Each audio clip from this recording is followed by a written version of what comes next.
Where did we leave off? Oh, that's nice. Children getting exercise. Um, didn't get a straight answer on this. Uh, I mean, fool me once, but come on. Uh, yeah, right? And guess what? So, and the most exciting thing that actually never happens. Now, there is quite a lot to go over, and our family tree does span many branches that I will not be naming every single one. But what we will be going over is the where, why, who, and what.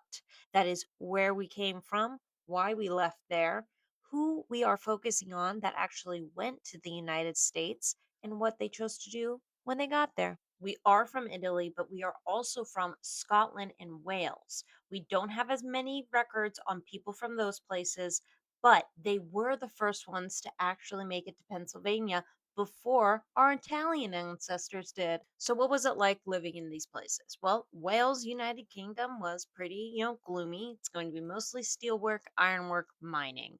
Lanark, Scotland was a bit more pastoral.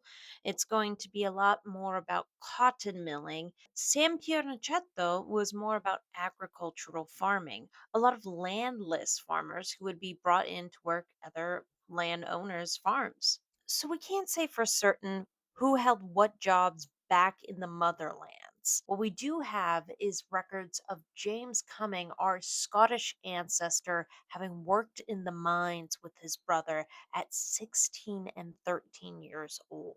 So, what's the matter? Why the rush to Pennsylvania? Aren't you having fun down in the mines, Sonny?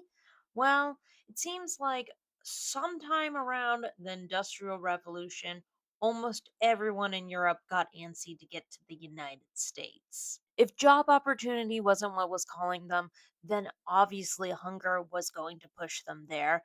The tensions for World War I were already heating up, and food prices with them, and people were starving. We're actually really fortunate to have a collection of letters saved by Aunt Frances. In one of those letters, she describes during World War I how expensive flour and necessities have gotten, and how she, quote, sees 17-year-olds being made into soldiers every day. Here's the part that really strikes me about our Scottish and Welsh immigration story. I would like you to imagine you are a 10 to 13-year-old Welsh girl who just hit puberty. Your parents then pick you up and move you across the Atlantic on a 2-month ship ride to bumfuck Pennsylvania, where you know nobody.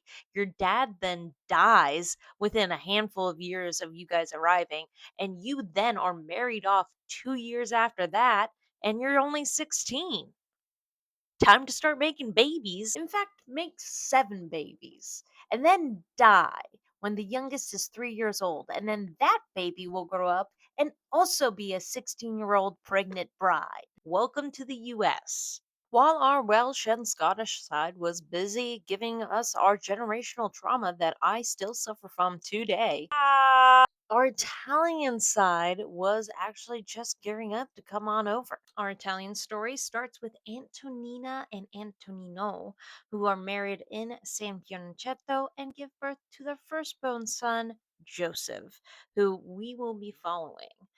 They then proceed to hop on a ship 3 years later with their little boy to Pennsylvania. Though they did not go alone, Antonino's brother Salvatore actually journeyed with them, and his wife as well. Even though our Italian ancestors touched down in the United States in 1891, they really didn't make up their mind if they wanted to stay, traveling back and forth between Sicily and the United States for the next couple 8 years, even having kids still back in Sicily and in Pennsylvania until 1899, when they actually put in an intent to naturalize with the United States. And so, just like that, the Spinellis became the Spermalis, became the Spinellis. The Spinellis opened a grocery store. They sold pastas and macaronis, all the ingredients all the other Italian immigrants in town needed to survive. Meanwhile, Salvatore was on a much different journey than his brother. In 1907, there was an attempted bombing on his house. Now, luckily, there was an anonymous tip, so police were ready and waiting when the mob member came to set up the bomb under his basement. They caught him in time and proceeded to have a shootout in front of Salvatore's house in the middle of the night. They caught the kid, who ended up being literally a teenager, and was doing it because they said, "You either do this for the mob or we kill you." It's not really clear if Salvatore was with the mob or related to the mob in some way. Uh, why he was targeted, we're not sure. All we know is this is the kind of man that slept with the gun next to his pillow and the rosary as well. Oh, hey, remember Joseph? That toddler that went with us overseas from Italy? He's all grown up now, 24 years old to be exact, and ready to take on the world. And by take on the world, I mean marry a 16-year-old child. It's a nice day for a white wedding. Listen, I didn't know Joe. I would like to think that in this rush to marriage, because she was a pregnant teenager, maybe there was a real love behind it. I hope. I hope. Either way, Joseph ended up becoming a barber while his siblings either took jobs in the mines or as mechanics. And Margaret had six lovely kids of her own. Unfortunately, tuberculosis was widespread in the early 1900s, and Joseph didn't just lose a sister, but Margaret also lost her daughter, Rosemary, and then lost her own life as well. As dark as this moment may be, this was not the end for the Spinellis. The family ended up splitting off and each made their own way in life. The eldest, Tony, dedicated himself to higher learning and went on to graduate from university as the first of family to go to college. He went on to become a radio announcer for WIKK, where he fell in love with the station's secretary, Joyce. Meanwhile, Earl and Joe made their way to California. There, Earl quickly got married and had a family, whereas Joe decided to take a more business route and ended up helping create the Thumbs Islands in Long Beach, as well as their iconic yellow sodium lights, which may no longer be around, but still made for some iconic photographs back in the 70s and 80s. For Anne and Kathleen, Pennsylvania was home. For Anne, it was for life.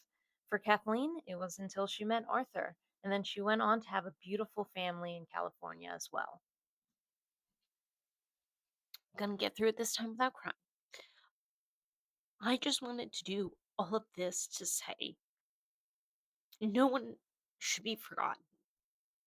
Everyone is important. And I think we all need to take a glimpse back to understand who we are now and not to make the same mistakes, but also to understand ourselves because we're all important and how we interact with each other is even more important.